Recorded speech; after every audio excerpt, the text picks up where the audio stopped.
زیبایی در سفید بودن نیست، بی‌زیبی در سیاه بودن نیست.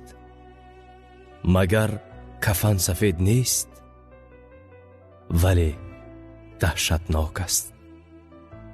مگر کعبه سیاه نیست ولی زیباست.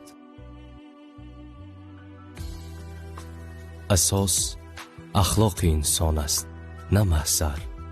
اگر مردانگی در صدای بلند می بود، پس سگ‌ها شاه مردان می بودند.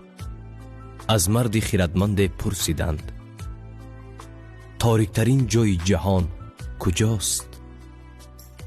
جواب داد: قلبی که در آن یاد الله نباشد.